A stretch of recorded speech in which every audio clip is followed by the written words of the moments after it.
Hey nerds, welcome to the first episode of the Twisted MTG podcast. I'm Steph the SimicQueen, and today I'm piloting the podcast with my co-host Combokid. Hey everybody, it's nice to be here.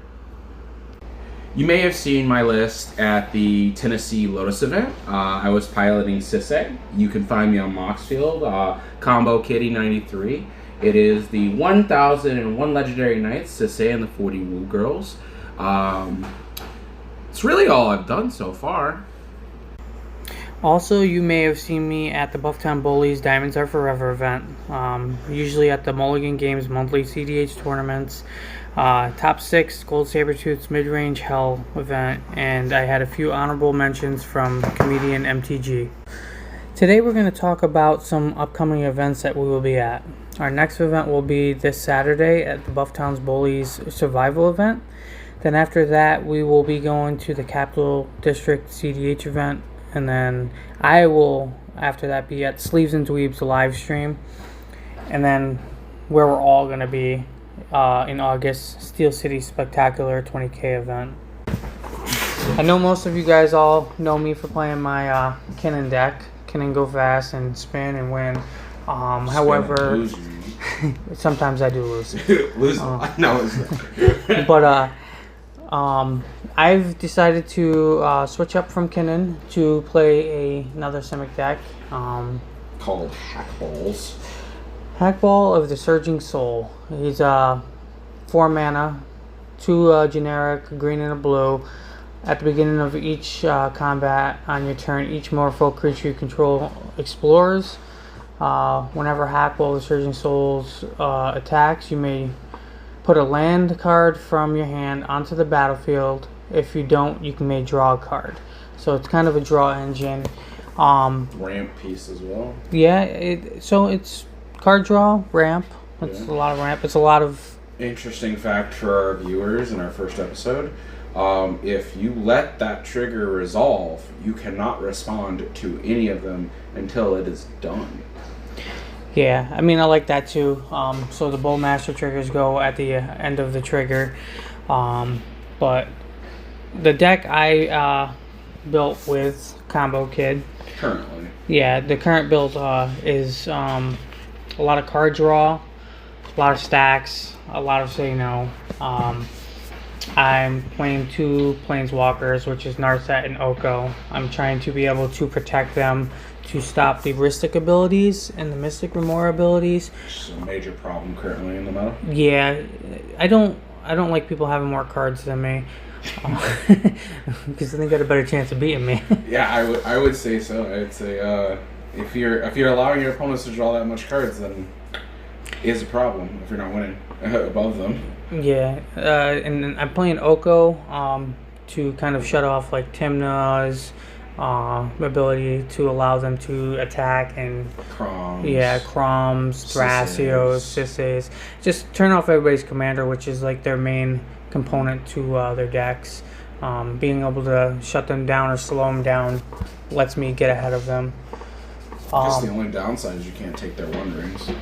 Yeah, I mean, I got ways to take their 1-ring. You do. It'd be nice to do it with Oko. I mean, you don't want her to take your Agatha's Cauldron, that's for sure. It's like one of my favorite cards, Agatha's Soul Cauldron. So just touch on the Agatha's Cauldron, because currently you're on Walking Bliss in this current version. Yeah, so it's kind of like with Obnixilis. Yeah, it's kind of like a mini Obnixilis. Yeah, I just don't. I don't go infinite with it, but I just have enough damage on board to like swing at people, and then just say, okay, well, I can finish this off real quick by pinging them. Yeah, I think especially when you have, what's her name, Nekenzul? Oh, Nekenzul, yeah. Nekenzul, it's pretty nasty, because every time you explore, you get like double counters on her, basically. Correct? Yeah, so like if you have 5 Merfolk exploring, she ends up getting 6 counters because she gets a double for herself. Yeah. It seems a little gimmicky, but it is not. Yeah, I mean, in the one game I was playing against you and Dalton, you were playing what, Atraxa? Yeah, I was playing Atraxa. And then he was playing Derevi, and then I had like a 36 Merfolk just swinging in for damage. And yeah, and then it's just if there's that many counters on it while you have a walking ballista, like it sounds gimmicky, but it's really not. It's just very clean. Yeah, and then I run like things like Manglehorn as a stacks piece to slow down my opponents. Thieving Skydiver, you can kick it, and whatever you kick it for, you kind of can take an artifact from your opponent for that mana value or less. Card's pretty goated. I feel like more people should be running it. I almost think you could run it in your Kinnan list. Yeah, I probably could. Probably should. Still, I mean, that way it kind of ramps me too. Also, even if I don't you're get a able one to stop like another Kinnan player while they have the salt on the field, you can just kind of take it. Look at us working on a Merfolk deck. Yeah. Talking Kinnan talk. Swimming in the deep. Yeah. By the way, the name of this deck is I call the name of the deck plentyoffish.com. If you're old enough to know what that is, then it is. Yeah. So I run two merfolks that are kind of like counter spells on a stick, which are the Low Mage Mentor and the Vodalian Hexcatcher. They kind of go together. Like you counter a spell with Low Mage out on the field, you get a 1/1. If they play another spell, you can sacrifice that 1/1 to the Vodalian Hexcatcher. If they can't pay one, that spell's countered, and then you get another 1/1 because of Low Mage. I run 3 Lords, which is Master of the Pearl Trident, Muro Regery, and Lord of Atlantis. It gives Island Walk with 2 of them and +1/+1. The Muro Regery, it gets the +1/+1. It doesn't provide the Island Walk, but when you got a 1 ring out or a Gaia's Cradle, you can play a Merfolk, untap the 1 ring. We gotta talk about Island Walk. Like, I don't think people realize how strong that is in the current meta when like there's so much blue, and I think that at least almost in every game, 1 or 2 people have an island, and considering that you could just hit them for like 10, 15 in one hit, like, is really strong. Yeah, I barely ever see any decks that don't run blue in them. But the Island Walk is amazing. But like I was saying with the Muro Regery, you play a Merfolk, if you have a 1 ring out or Gaia's Cradle, you can just untap them and then draw even more cards. There's a lot of card draw in this deck. Like Enduring Curiosity, whenever I deal damage, I can draw a card for each creature that dealt damage. Cards fire. Yeah. Some people are against it, but I love it. Danny Pink. Whenever a creature gets a +1/+1 for the first time that turn, you draw a card. If you have 5 Merfolk out and you explore a non-creature every time, you're drawing 5 cards a turn. You don't even need really 5. I mean, if you have 2, I think a lot of people just forget incremental value is really good. Like, if you're drawing a card for turn and then drawing 2 more cards, you draw 3 cards for the turn, and you possibly drawing more cards than your opponents. Yeah. I also play Kiara's Follower. I've seen people say, oh, well, don't play it, but that also untaps the 1 ring. That also untaps a Gaia's Cradle. It untaps things that can be helpful for you, especially if it's a Gaia's Cradle and you got Thrasios out. Another card draw besides Thrasios in the deck would be Kumena, which is kind of tap 3 Merfolk, draw a card. You can tap another Merfolk, make him unblockable. Or you can tap 5 untapped Merfolk you control and put a +1/+1 counter on every Merfolk you control. And if Danny Pink's out, and you're not swinging, you can draw a ton of cards. Yeah, a ton of cards. Card advantage is good. Danny Pink, low-key, secret commander of the deck. Just draw a bunch of cards. I would also like to touch on Kumena's really good legendary, which you said you're going to work on after. I think you're looking for a top finish with Hackball, and then you're gonna pretty much move on to Kumena. Yeah. Shortly after, got to keep the Simic train going, right? But Kumena is just, I think, very underutilized, very underplayed as a commander. Like, he taps Merfolk to draw you cards, he puts counters. What's his other ability again? The biggest one for me is draw cards. Like, yeah, I mean, that's pretty much all it really is draw cards besides making them unblockable. I mean, if he's like a 10-10 and like you want to get in, you can like tap one of your lords because you don't really swing with your lords unless they're really big. And he's another card that actually just works with Agatha's Cauldron, and I just think that is very good strategy. Is playing Agatha's Cauldron. If somebody cracks a Ranger and you have Kumena and every Merfolk has a counter, then you have a ton of Ranger captains. And if you're going to go for an ISO Rev win, which I think we were discussing and putting it in the deck when you build it, it's like you basically just have your combo covered. Like, you just sack it, boom, you're gone. You know? Yeah. And then we got Roman Throne. Love that card. So he just like... He does so much for the deck. Like, not only does he give you multiple explore triggers with Hackball, but if you have him out and you swing with Hackball, you get to double the trigger, so you can put 2 lands on the field, or you can draw 2 cards. Also helps with things like the Low Mage Mentor. Instead of making 1/1/1, you can make 2 1/1s. The Kumena, you tap 3 Merfolk, draw a card, draw 2 cards instead.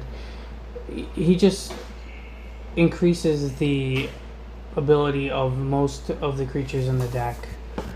I run 3 sorceries in the deck.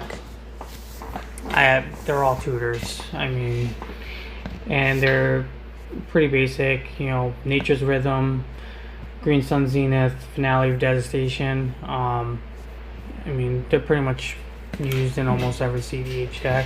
Yeah, I think the Nature's Rhythm is like probably, besides the Finale of Devastation, obviously, Finale is just an insanely strong card because it can just win you the game. But Nature's Rhythm, just being able to tutor twice, and the fact that your Merfolk can get so big, there's a lot of times where you can just get any creature you want. I have debated on putting a Cradle Hoof Behemoth in the deck. For the simple fact that, like, tutor that up, and when you... Because most of the time I have, like, 10-10 Merfolk on the field. So, I mean, swinging with 20/20s is just outrageous. I know we were talking about Natural Order as well. To sack something like a... one of the 1/1 tokens. Or the, like, green, yeah. Well, you gotta sack a green creature. Oh. So you can sack the Delighted, like a Delighted Halfling. Delighted, or Sax, or even your own Enduring, and it'd come back. But to get a Crater Hoof out and just smash face, I think this is, like, with your creatures just being so big, there's just a chance that you just give everything plus 10. Yeah, I also wanted to touch on the Tishana's Tidebinder. I think it's really good in multiple ways. Cards fire. Yeah, I mean, you got decks that are running Thrasios, you're running cedh, you're running Kinnan, you're running a Boreal Caller, and Tishana's Tidebinder can hit every single one of those, which could be devastating for your opponents. Especially if the card you're hitting is the way that they win the deck, or win the game with, out of their deck. So I run 18 instants, and majority of them are free. You know, Commandeer, Flare of Denial, Mental Misstep, Force of Vigor, Misdirection, Mindbreak Trap, Pack Negation, Fierce Guardianship, Force Negation, Force Will. Just being able to have that interaction to slow your opponents down and stop their wins while you're just beating their face. It works wonders. I had games where people like just scoop because they can't do anything. Yeah, there's a lot of interaction in the deck. We were just talking today about trying to make it more He-Man with more interaction and not stack pieces that you can work around.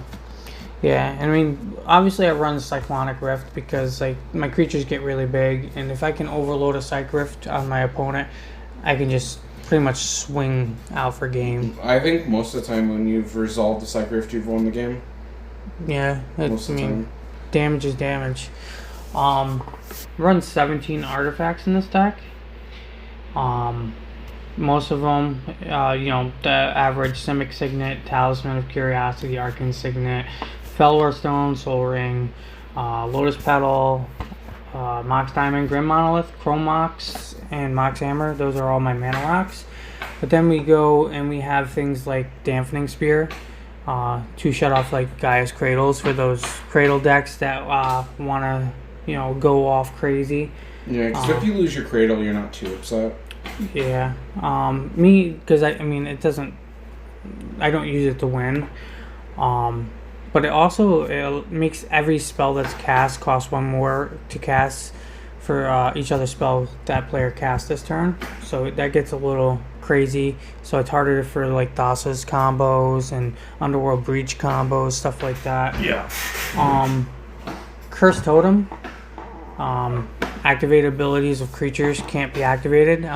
Which you have a couple, but you're not too concerned. Yeah, about I have 3. No, I have a little bit more than 3, but 3 of them are mana dorks, and that's a good thing, especially against Kinnan decks. Like you just pretty much say, okay, well you're not using mana dorks to spin or cast spells. It turns off a Boral Breeze Caller. It turns off Thrasios. It turns off a lot of things that could potentially be bad for you.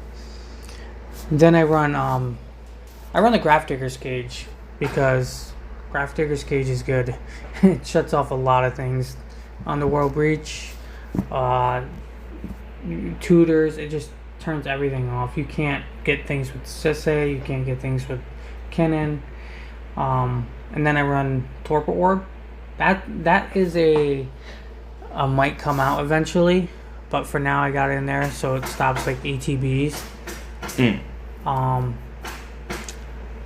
And then besides that, the only 2 other artifacts that really matter are Sensei's Top, which allows me to manipulate the top of my deck.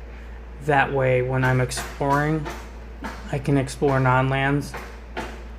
And then Agatha's Soldrin, as Combokid had said, like exile the Walking Blister, being able to ping, or turning all my creatures into a Ranger Captain or Mana Dorks, all kinds of fun stuff. What do you think about the artifact package?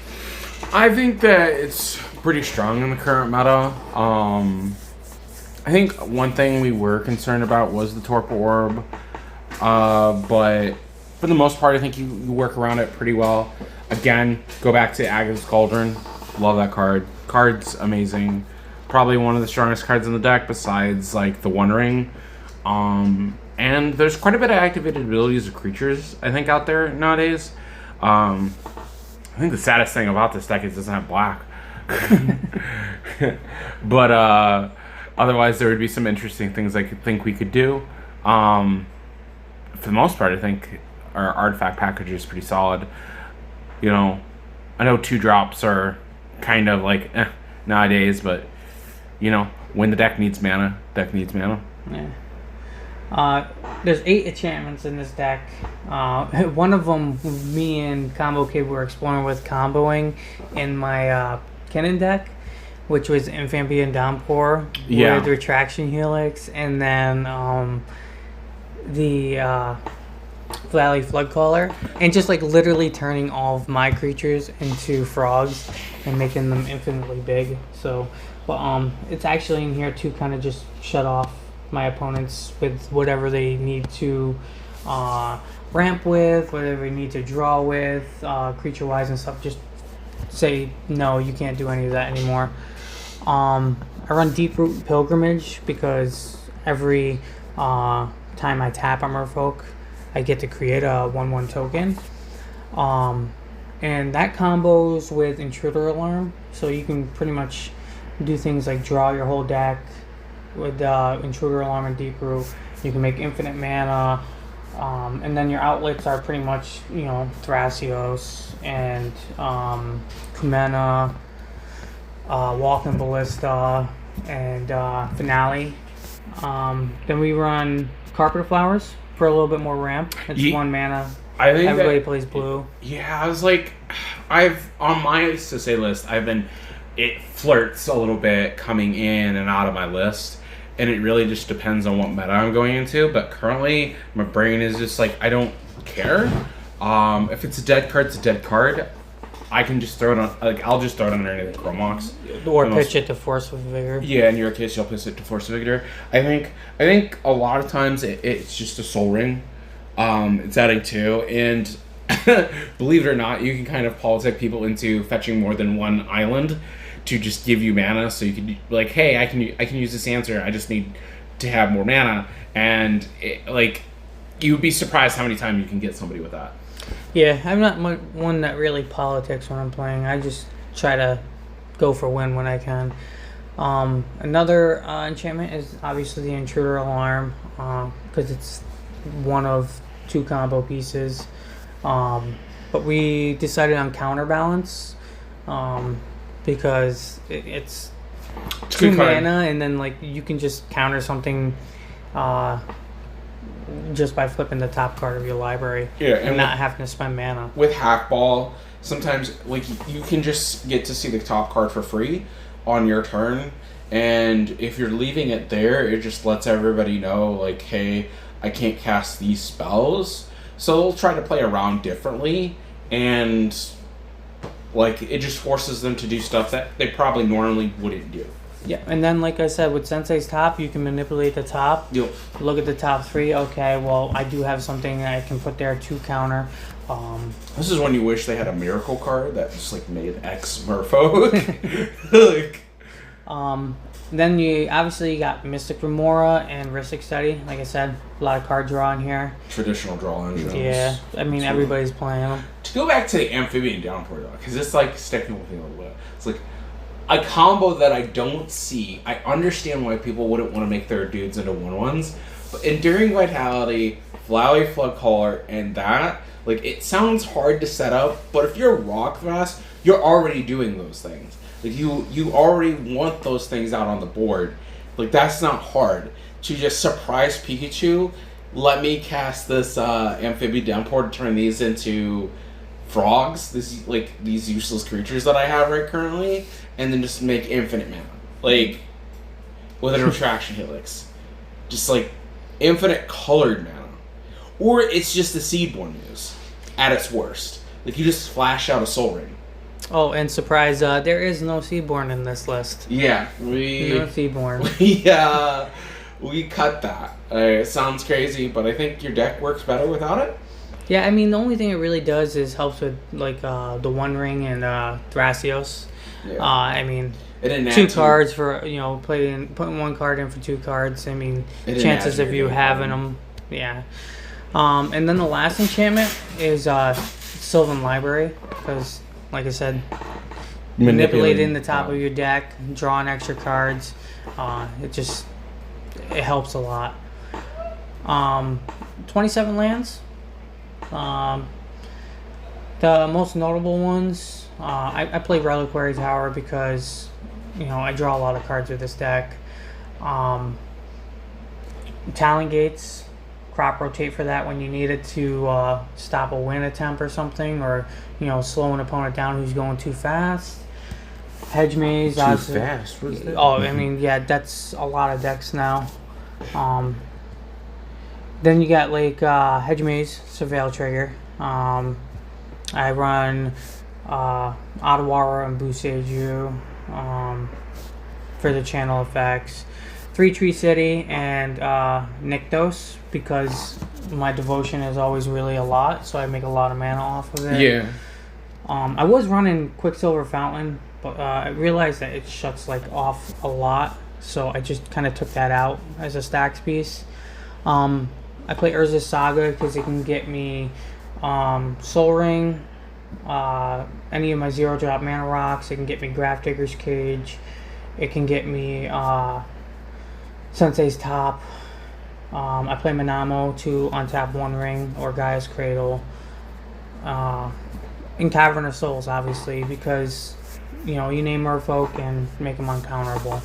Other than that, the land package is pretty basic. Run one basic land, basic island.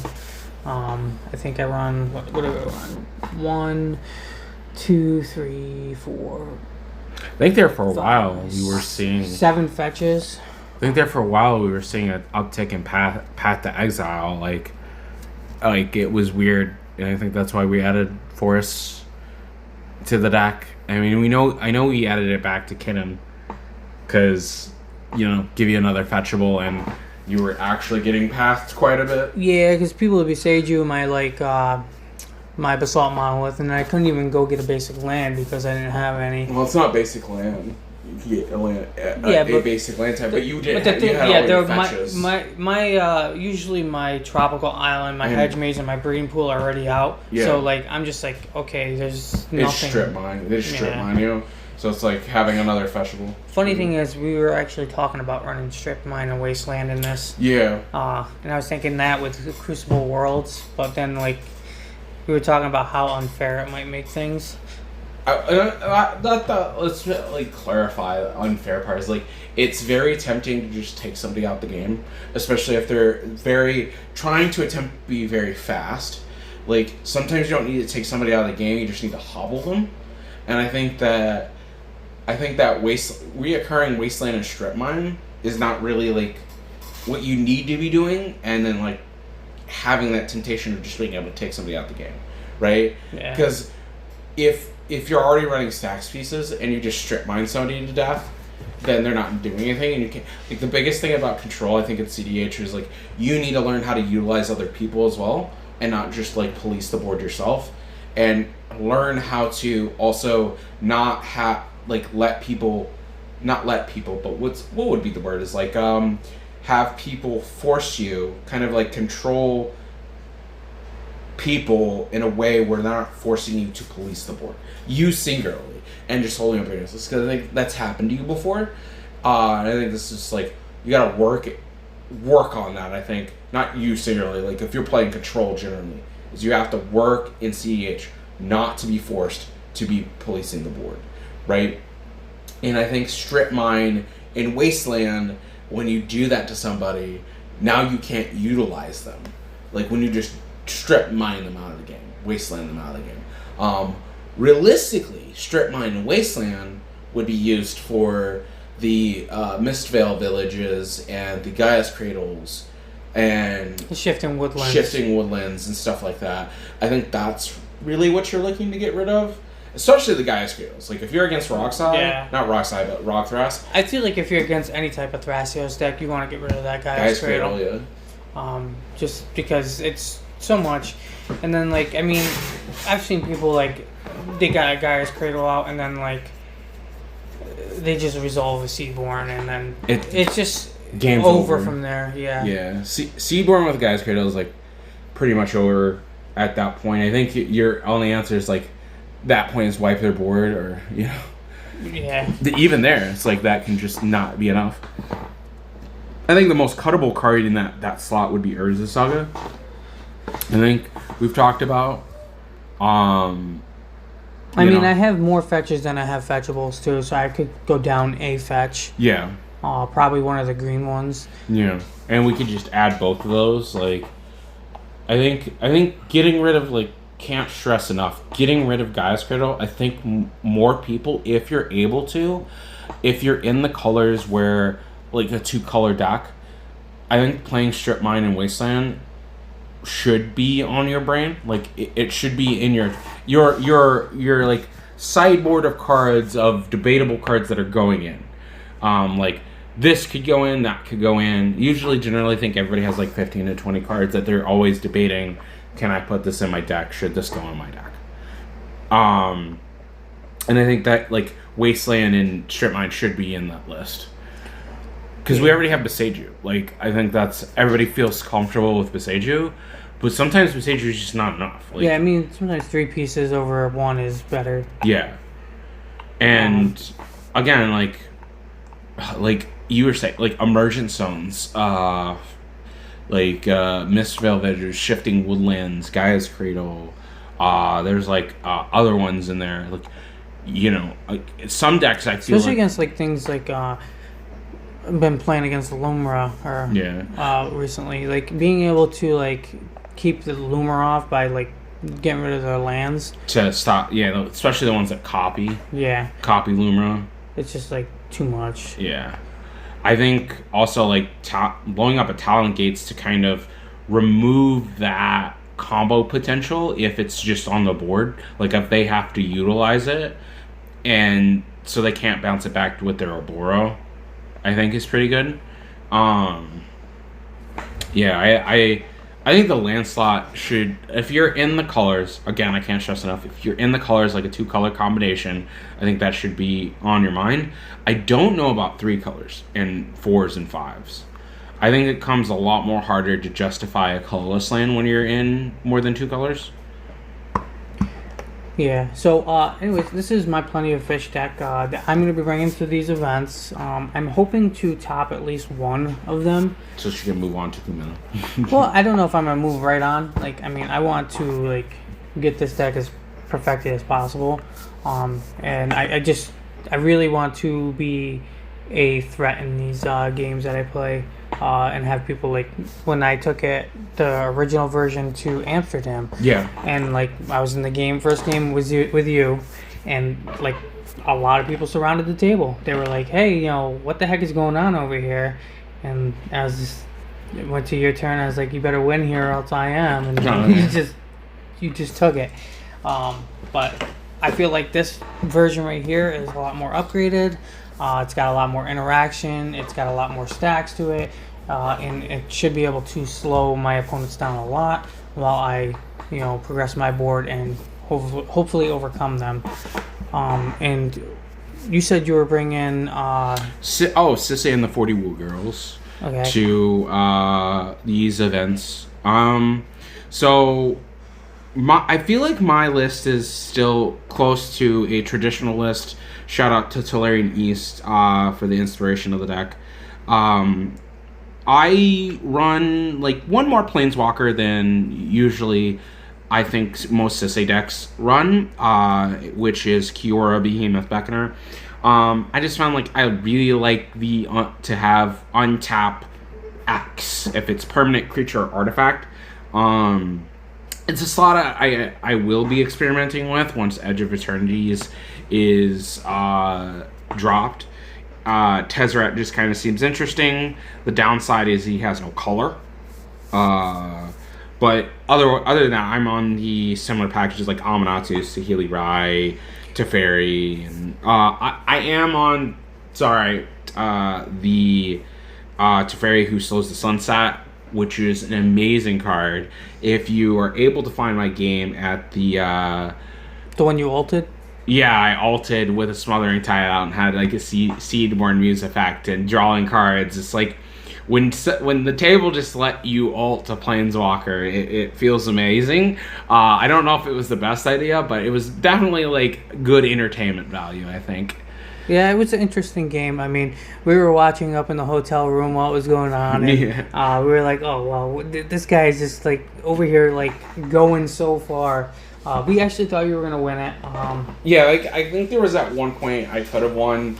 I feel like if there was a lot of removal for Sisse on the board. If the Kenrith player wasn't kind of like pushed, I don't think it would have ended the same way it did. Yeah, I mean, I definitely think that he got very irritated with the game and casted a Final Fortune.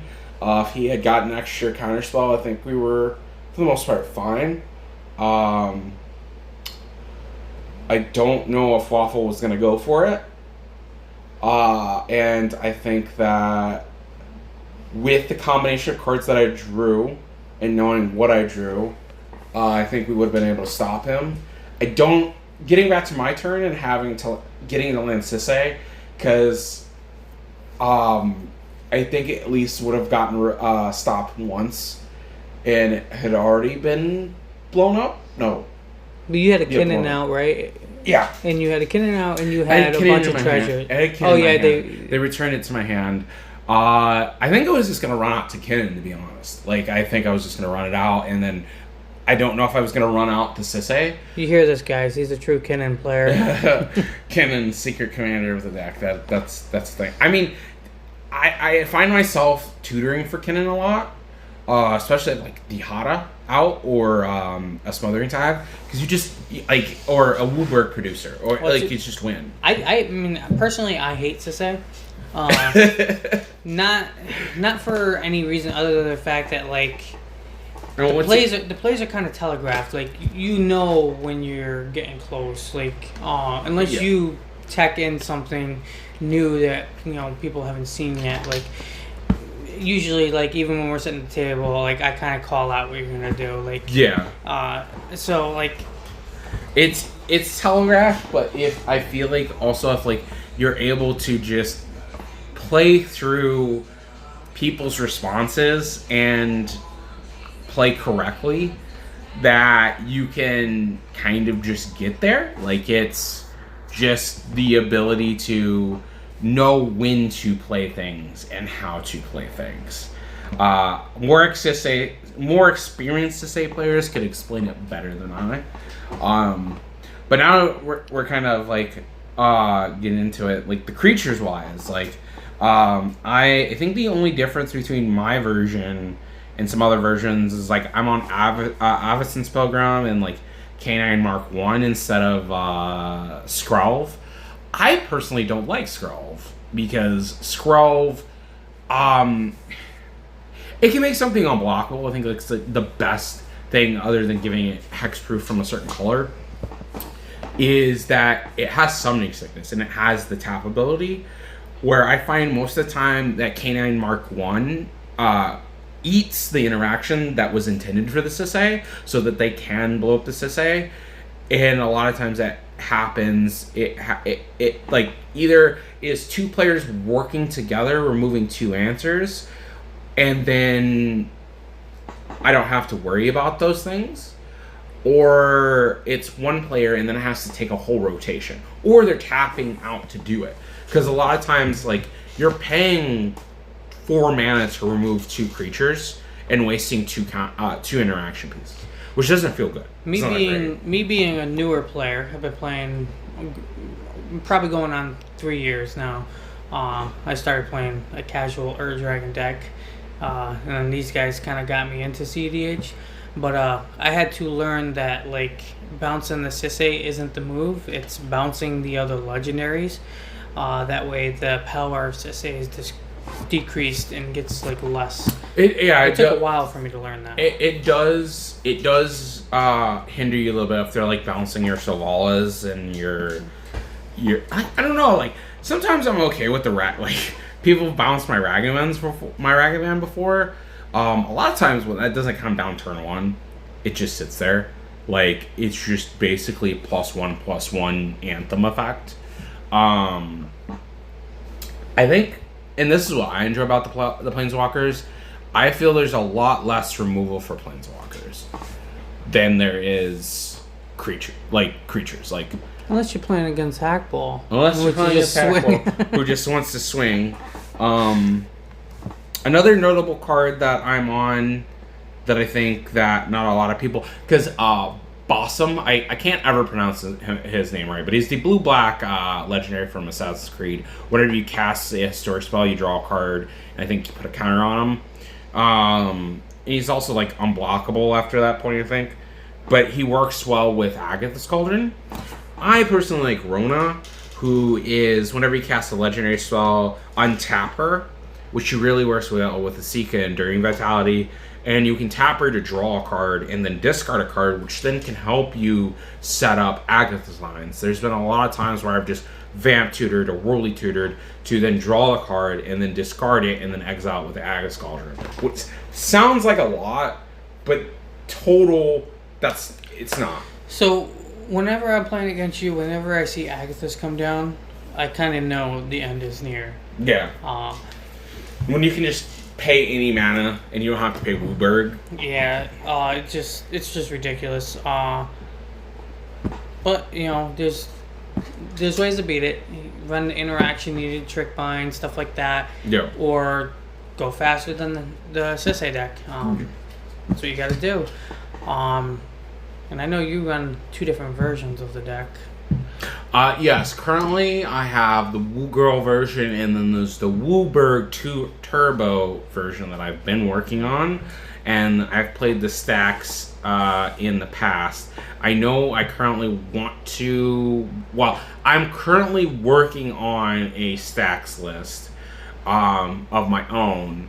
And I may move on to a pod list because one of my favorite cards is Kiki Chiki, which is pretty much useless in the deck because you can't copy legendaries. But I love Kiki, so I'd love to find a way to make them work. I feel like stacks is a good thing now. Yeah, fast stacks coming back. I want to say, yeah, I mean, I think even without fast stacks, I think Rule of Law forcing, like, Rule of Law has, like, funny interaction with, like, think Heuristic Study is, like, when you know you're only casting 1 spell per turn, you're more likely to pay for Heuristic Study, and be responsible, which then doesn't allow people to hold up, like, 20 cards in hand and then try to win with a Born Upon a Win. And I think that's was an issue, or is still an issue, a threat, at least, in the current meta. There is Deadpool in the deck, but I think that's kind of normalized now. It's like Deadpool is pretty strong. So, some public knowledge about Combokid here. He does not like the universes on Beyond sets. In sets. Specifically sets. He has everybody else get him the cards. He won't buy them himself. Sets, yes. I don't like sets. I'm okay with secret layers. I think secret layers are fine. I know that is something that some people won't agree with, but I think they're fun. I think that's where Universes Beyond products should be. The thing about Wizards not being able to, like, actually run the website so people can get the cards, I think that is a very fixable issue that they may or may not want to fix. But I think that is where Universes Beyond products should be. I don't think they should be whole sets. I think that sets of 200 plus cards should be Magic Wizards owned IP. I like all Simic cards. If it's Simic, I'm okay with it. If not, then I don't really care. And there is one card coming out that I really want to play. Where is it? Looking up cards. Yeah, I'm looking up the 2 green. I think currently the card that I'm trying to put in my Woo Girls list is Tara. I have fallen in love with that card. It actually makes a ton of treasures, and I think is really good.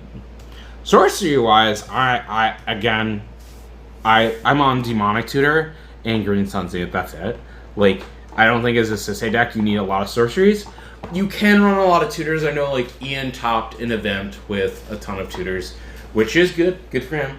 But personally, I just don't like all the tutors. We have a tutor in the command zone. Let's just execute our game plan and not just, like, win with Thoracle. Like, I don't believe that newer Sisei players should be playing Clam Chowder or anything close to it. I think that you should be playing a more traditional, if anything, just copy-paste Larry East's list as, like, a starter package, I think. Dio is also one that you could, I feel like he has a very good list. Instant-wise, I'm on crop rotation. Glacial Dismissal and Legolas's Quick Reflexes, Divine, work amazing in the deck. I am on Fire Covenant. I know some people aren't, but you gotta have a way to deal with these creature decks in these Rogthras decks, and Timna Croms. Like, you can't let them sit there and draw cards. I mean, you can, creatures. But more than likely, so I was playing down in Warminster, and guy was playing Blue Farm. He tried to turn 1 Ristic, and I countered it, and he's just like, "Really?" I was like, "You're Blue Farm. I can't let you draw cards." It's so okay. So I actually have not a love-hate relationship, but like, I don't know how to describe it. It's sometimes you need to let the Rhystic Study resolve or the Necropotence. It sounds insane. Like, it sounds just outrageous. But when you are limited on answers and you've already politicked with the third person to help you against player A, and they don't have very many answers, letting the Rhystic Study or the Necropotence resolve is like kind of a thing you need to do. It's scary as all get out, but sometimes also when you look at a person's hand and they have 3-4 cards and they've mulled down to real low and their first turn play is turn 1 Rhystic, I do not believe that it's wise to counter that Rhystic Study in every scenario. I think there are specific scenarios. If it wasn't blue farm, I wouldn't have countered it. Yeah, I understand that. I mean, and obviously seeding order matters there too with blue farm. Yeah, he was first seed. Yeah, so I don't know if letting them have a Rhystic Study was good, but definitely if like seed 3 or 4 is playing a Rhystic Study, that Rhystic Study is probably bad on turn 1. I'm gonna be honest. Like, I hate playing a turn 1 Mystic Remora from seed 4. It doesn't feel great because people just seem like they play around it or wait for it to go. And then Rhystic Study on turn 1 or turn 2 from seat 4 does not always feel like I'm actually advancing my board. This is the card I was talking about. So the card I'm waiting for to come out because I'm going to put it in every single Simic deck I play. Creature Soup card? Like, Jesus God. Frenzied Belith, 2 green, cast it. It's a 3/2 creature. The spell can't be countered. It has trample and haste, and creature spells you control cannot be countered. Combat damage can't be prevented. The only thing it's missing is hexproof. Like, it's literally just missing hexproof for You put a Swiftfoot boots on it or whatever. I feel like that card's just gonna get played in standard, like as well. Like mono green. Come on, let's go. You have Land of War Elves. Let's just play it. Let's go. Like, I think that card is ridiculous. I did say I was gonna try. I think I was gonna try it out in cedh, because it's like pseudo Grand Abolisher. Like, you can't counter my creatures. Like, you can't counter my cedh. Cool. Like, that's awesome.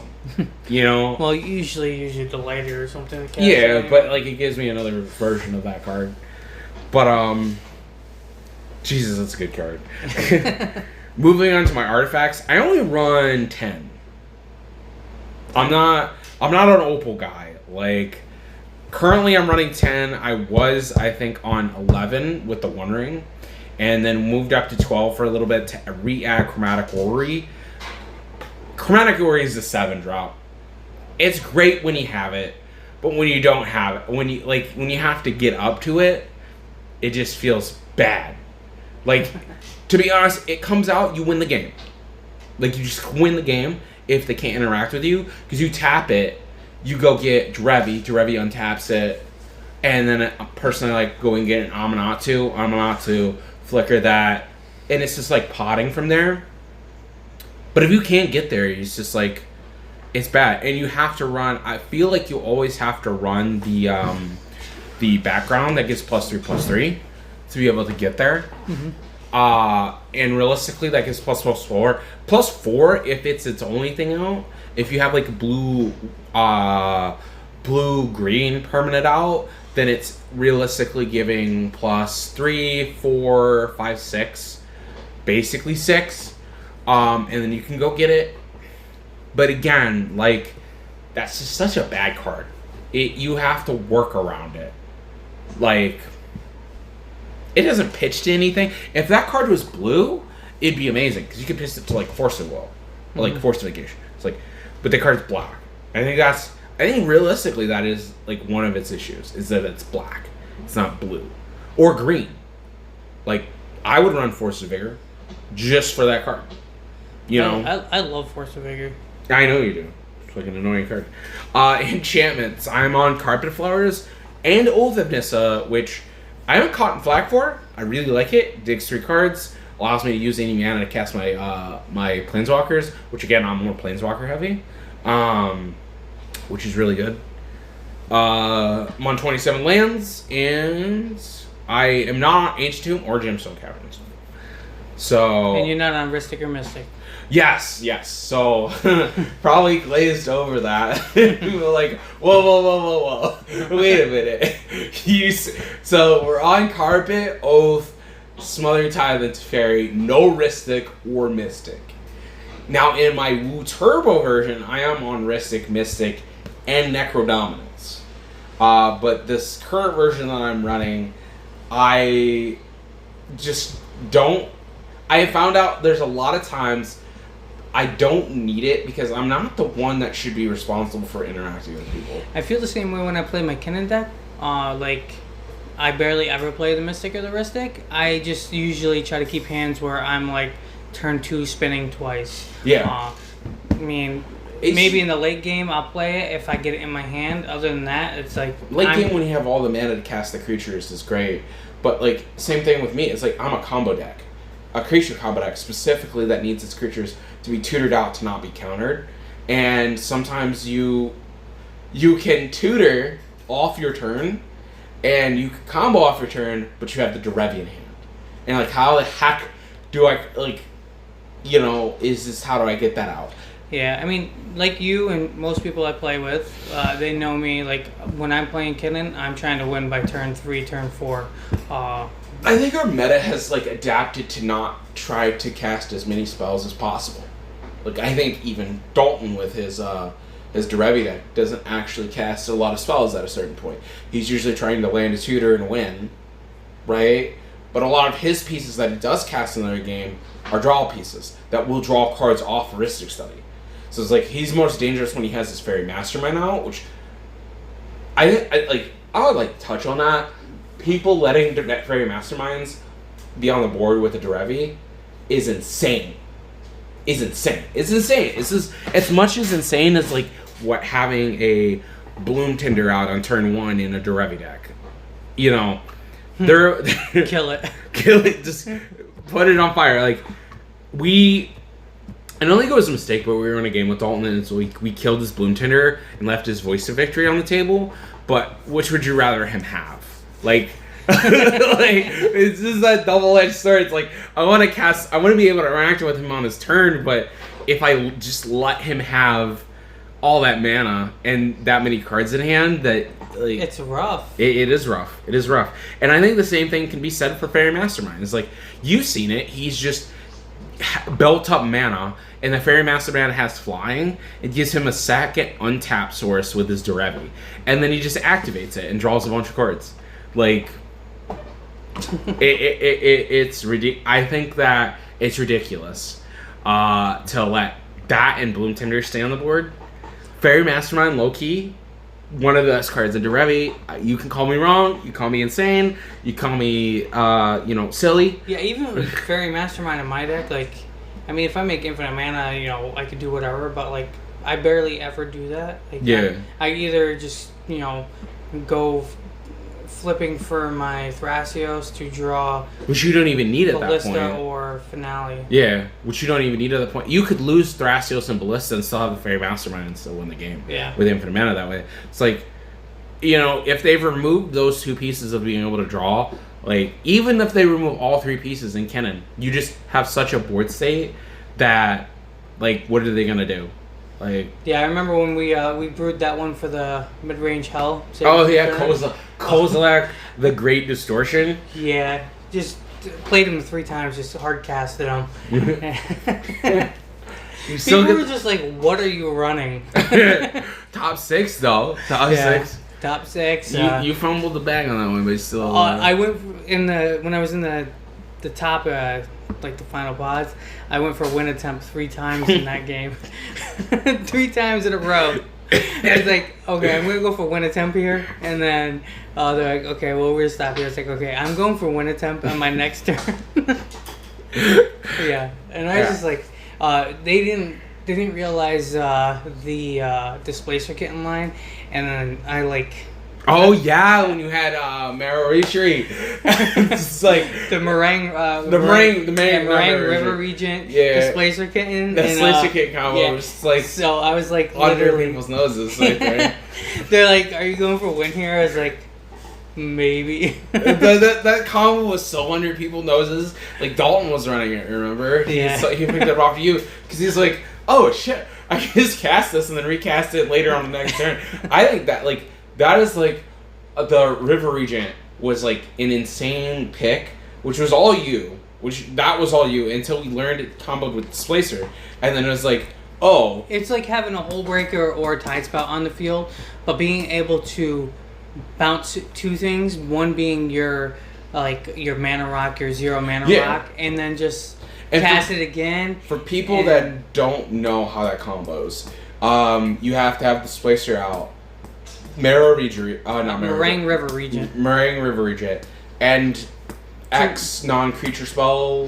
Just 2 mana rocks. 2 mana rocks. That are mana positive. Yeah, it's just like the Hullbreaker combo, but you're making infinite mana while you're bouncing all their stuff at the same time. Yeah, so you're flickering your Regent, you're bouncing 0 drop. Say you have Mox, Amber, and Kinnan out, right? Mm-hmm. You're bouncing the Mox Amber back to your hand, right? Mm-hmm. And then you're recasting it, right? And then bouncing, like, say, a Soul Ring. And then bouncing that back to your... And you're floating mana while you're doing this. And returning something of theirs back to their hand. Because it targets 2 things. So, like...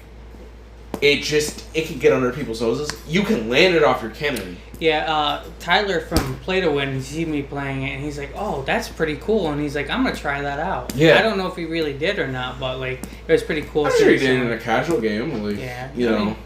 You know, somebody that's, like, pretty popular like that, you know, I'm just like, that's pretty cool, you know. Yeah, that toughest match in that whole thing was playing against Comedian and Sabretooth in the same pod. Yeah. And I'm glad it came to a draw and I didn't lose to either of them. I mean, yeah, that is nice. I think I haven't. I've only ever played against Ian once. I've only played against him once. I've played against Gold Sabretooth several times now. Oh yeah. Kai, Fervent Alchemist, and Dio, Scoop Phase. Scoop. I think you've played against more than Scoop. I actually haven't played against Scoop. I played against Scoop in the top for that Diamonds Are Forever. Yeah, when he was on Dahada. Yeah, and everybody used all their interaction, and I didn't. And then it went to my turn, and it was just like that reminds me. That just reminds me of when I was in the top of the Lotus event, and they let me have a 39-39 Bowmaster with the Zavala. I'm like, what is going on? Why is... My first ever tournament when I went with you guys to SCG. Oh, yeah. And I was playing... What was I playing? I was playing Kennen, yeah. You were one of the only ones to win a game there. Remember, you and Gabe. Shout out to Gabe. One of the best Liberator players. Liberators pilots out there. I know Zul'Dak is pretty big with people, but check out his list. That list is amazing. But yeah, you'd had a really big Bowmaster trigger or Bowmaster army, and he swung at both of my opponents and took them out of the game, and then he swung it at me, and I auto-watered it. And then he started getting on rush me mode. Oh, yeah. It was my first ever tournament, so I'm just like, oh my god, what am I supposed to do? He's literally rushing me. Everybody needs to remember, judges are your friend. Yeah. They're to help you, they're not here to hurt you. I've got a lot more experience underneath my belt now, so... to deal with those scenarios. Yeah. But, so, out of all the players in our group, whose deck do you hate playing against the most? I mean, when you turn 3 with Kennen, I have no answers. Definitely doesn't feel good. But definitely not the deck I hate playing against most. It would probably be... I'm personally gonna say Gabe's because I'm gonna say I don't really understand it. There's so many win cons in it. You just can't let him tutor. I think it's like if he gets the tutor down, You can't let him draw. Can't let him tutor. You gotta force him to. I'm not so much worried about the Lumra. It's so difficult. I run cards like Endurance and stuff that I don't run that many answers for it. I know. Either in my Atraxa, like my Atraxa has a lot of answers, but it's like it's most reliable answer is just countering his Lumra. That's why I kind of like wanted to play this Hackball deck list too, because it has a lot more answers to things in this deck compared to Kinnan. I think the other thing too about what was I gonna say? Lumra that I don't like is that something that doesn't get touched on a lot is Green is really good at just forcing the win even after it's gotten stopped once. Like it goes for I'm gonna put out a win attempt. Oh, I get counter. I'm gonna put out another win attempt. Well, that's stuff. I want to put out a win attempt, and it's very much like Green can very much act like Rogside in that aspect. If Green ever just gets like a Ristic Study effect that is as consistent as like Esper Sentinel or Ristic Study, like everybody's cooked. You're just cooked. Like they just need like two. Two. Like a Mystic Remora effect and a Ristic Study effect. It's just like you're cooked. Like I think that's what one of the reasons Kinnan is so strong is like even if they stop your traditional game plan of just making a bunch of mana spinning Kinnan, you can just rely on your cart draw engines and then draw into what you need and then play Kinnan. Like, yeah, a lot of times I'm playing like people throw a Ristic Study down on Ristic Remora. I'm just like I kind of just don't care because one, I have enough mana to pay for it. Two, I don't really cast much. Once I got enough mana, I just spin. Like that's all I got. Also, like for everybody, is like just play Curse Totem in your decks. Curse Totem is not a reliable answer against Kinnan.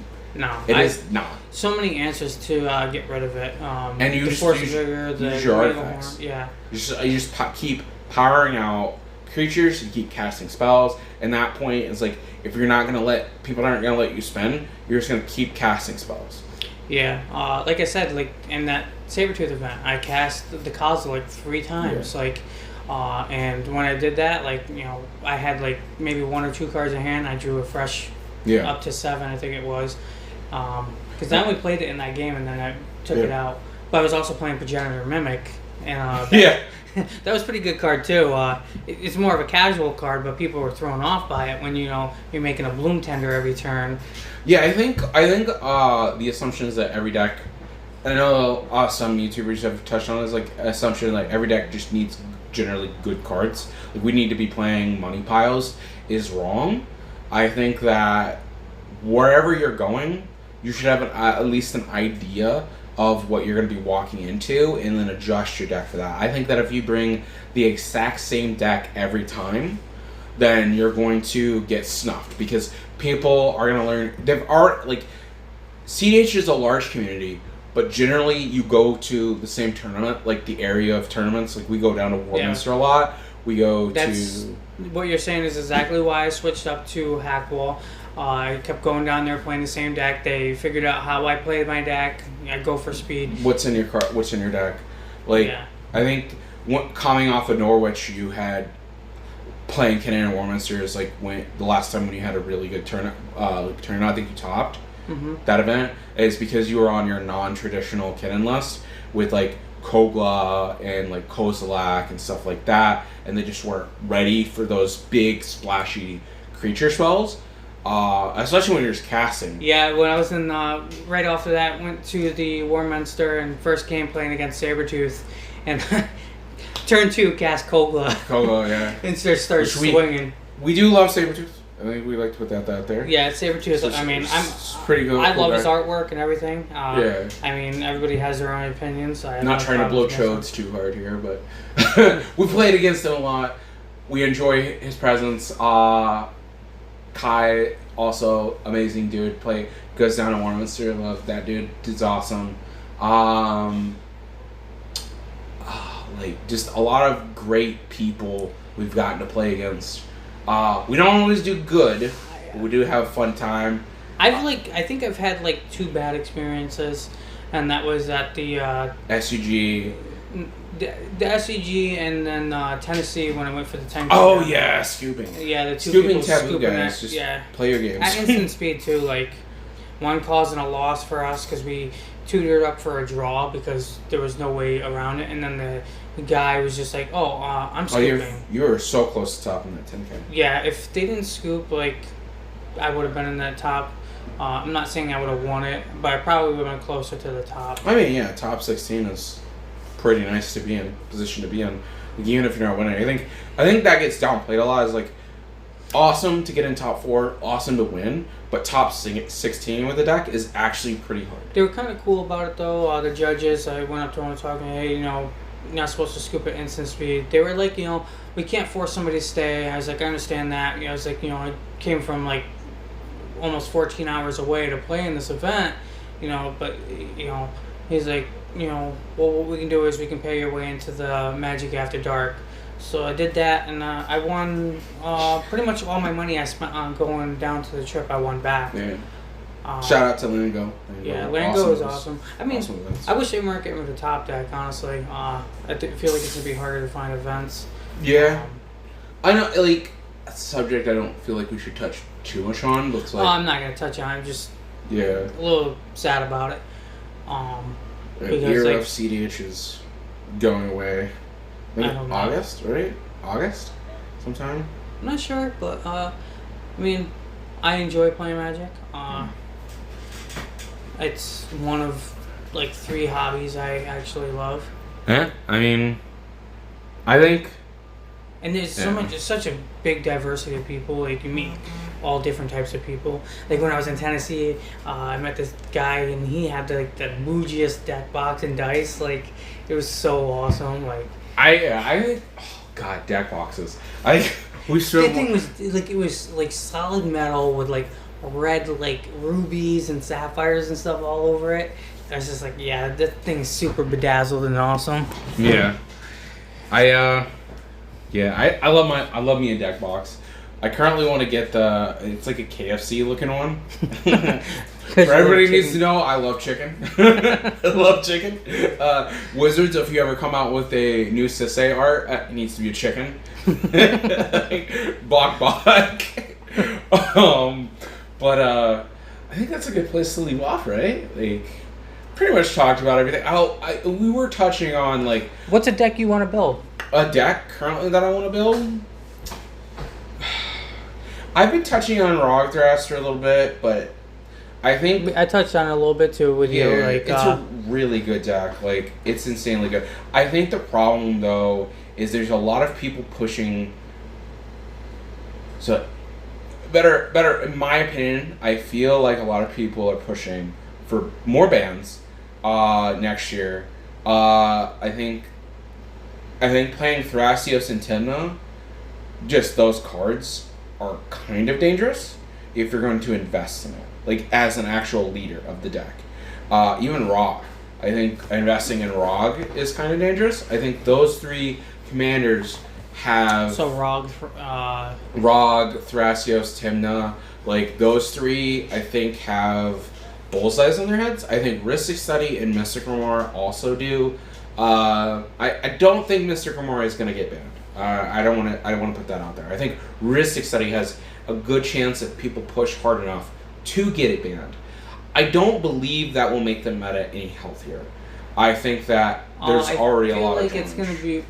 Without Rhystic Study or Mystic Remora or anything like that, I feel like people are going to be able to win easier. I think it's like half a problem now. Is that winning's not coming easy enough? Not easy enough. There's not just enough people winning. There's a lot of draws. I don't want people to think, well, then ban Rhystic Study. It's like, well, if we ban Rhystic Study, it's like, then we get in the scenario, it's like you said, it's too easy to win. Yeah, you'll have more turbo decks, I'm pretty sure. I feel like that too. And that will bring back stacks, I think. But we said that when Dockside was going to get banned. It's like we said Stacks was going to come back, and Stacks didn't really come back. I feel like we'll get Dockside and Jewel Lotus and Mana Crypt back at some point. I think Jewel Lotus, Mana Crypt, most certainly. I think people have to wrestle with the thing. It's like, if we're talking about game changers and how they are now, I think Dockside is perfectly fine as a game changer. I'm going to be honest. That's our boy Sentinel Prime in the background sleeping. I think Dockside as a game changer is perfectly fine. I think that like it was fine in CDH in my brain on paper. Like if I were to just put it on paper, because it beats Risk Study. People actually win games, and Risk Study still functions how it's functioning now. But you actually have a way to win. Like you can win, and you don't have to go through any like, really convoluted lines. And if we're talking about CDH as a whole, like I think being able to win efficiently is half our gimmick. Like, the Oracle Consultation is the most efficient combo, and it was Dockside was outperforming that combo.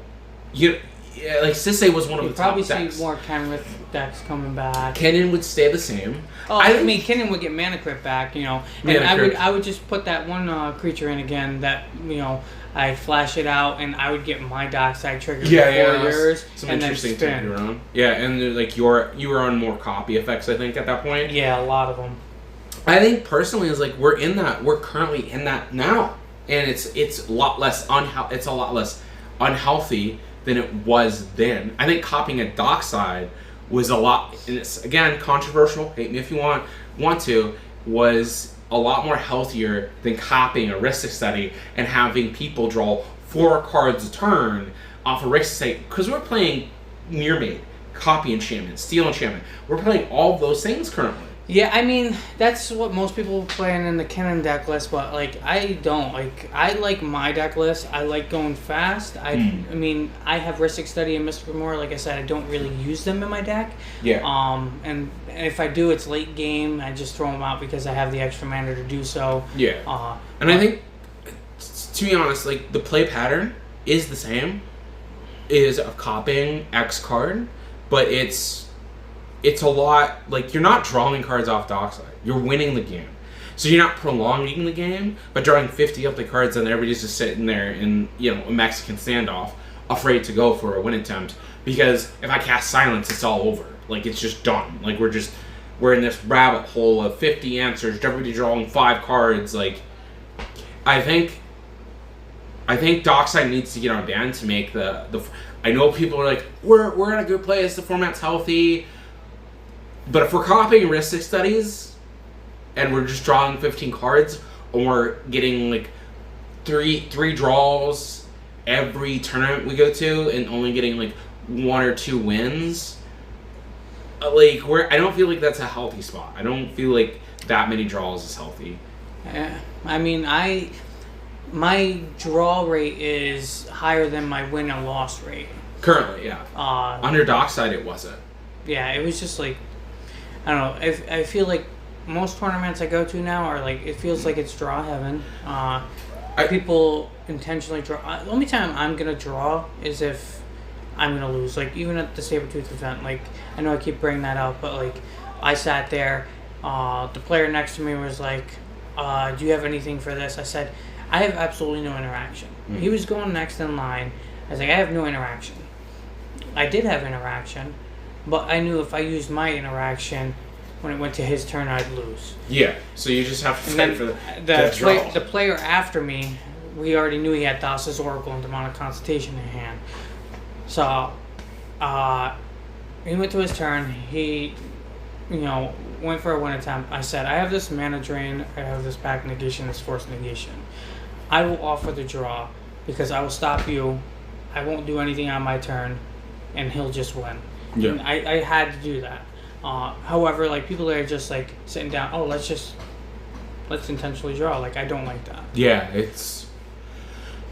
and even like I think there's people out there definitely like at certain points in Swiss that they'll just start fighting for draws instead of actually wins, and controversial.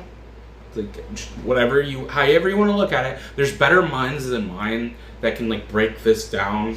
And I know like cedh TV has done talks about metas and like shares, but if you go back and watch past videos, like under the Dockside meta, it was wonderful to be like, not wonderful, but like a lot better to be in 4th and 3rd seat, which I think is the current issue, because like we've talked about this and like developed game plans, which I think if you have friends, which you need to do, is like going into tournaments, you need to come up with game plans for 3rd and 4th seed.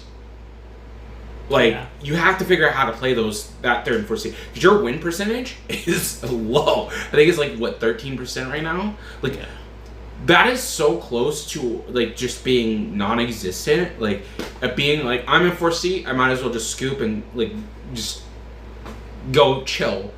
Like, we're almost at that point. Like, I feel like I have to fight, and going back to originally what I was talking about, I was like, our game plan was to fight for a draw from 4C, and we found that was a lot more successful because your percentage of a draw is a lot higher than a win. Yeah, and I mean, it's rough because we all know priority bowling happens, and I'm one of those people that, like I was just explaining at the Sabertooth tournament. Like, I said, I had no interaction. I had 3 pieces of interaction. But I'm not going to use mine just because I'm in third or fourth seat when you have in the comedian and you're kind of forced to just hold on to your answers in third or fourth seat because if, like you said, if you used it, you lost. So you are so locked into that draw. Mm-hmm. So, like in the Sabertooth tournament, I play against comedian, Sabertooth, and another guy was playing Thada Adele. They both had Remora. Sabertooth and the Thada Adele player both had Remoras and Ristic Studies. Sabertooth said, "Do you have anything for this?" or whatever. I said, "I have nothing." I was like, "You've drawn like almost half your deck. You should have an answer for this." I will not let people like push me into using my interaction. It so rarely happens where they don't have. I'll be like that dude at Mulligan's who pretends like they have nothing. Yeah. And then the very last play is played, and then pack the negation. Yeah. I think it's so rare that if you're drawing that many cards that you have no answers. It has happened. It's happened to you. Mm-hmm. It's just rare. Like, it's so rare. Like, it's almost rare enough where you're reliably able to just, you've drawn 50 cards, pass priority to you. You've got this. Like, and realistically, I think Show me your hand, or else I'm passing. It's like, I also think that something that I don't see enough people do is counting the number of pieces of interactions used in somebody's graveyard. Because there's a limited amount of interaction that somebody actually has in their deck, right? If you count all the counter spells that somebody could have in their deck, like, we eventually get to that point where you're like, okay, they don't have Force of Will, they don't have Force of Negation, they don't have Pact Negation, so they have Fear Scratching. They have this, right? They've drawn this X cards. So, but that being said, I think that we could leave off of there, like, pretty much, as like conversation. Yeah, I kind of gotta get ready to head to work anyways, but it's been a pretty long video. You gotta but, work, kids, to pay for Magic. Yeah, so we're trying to get something set up though with the Twisted MTG with like play mats and stuff like that, so we can sell products to get to like these tournaments and play instead of just like spending our money on hard-earned money. Yeah. I want to spend that on Magic cards. Yeah, Magic cards, not tournaments. Yeah. But yeah, we all adults. We got jobs. We got to pay bills. So trying to find an alter route to be able to enjoy our hobby and go not have begging fun. for money. We're just like, No. Hey, if you want me to go to a tournament, help me, please. But yeah, it was nice talking with everybody, getting our opinions and our decks out there, letting everybody know what we're going to be doing in the next couple weeks. Once again, I'm Steph, the SimicQueen, and Combokid right here. Yep. Feel free to message us or check out our decks on Moxfield. Yeah. Thank you.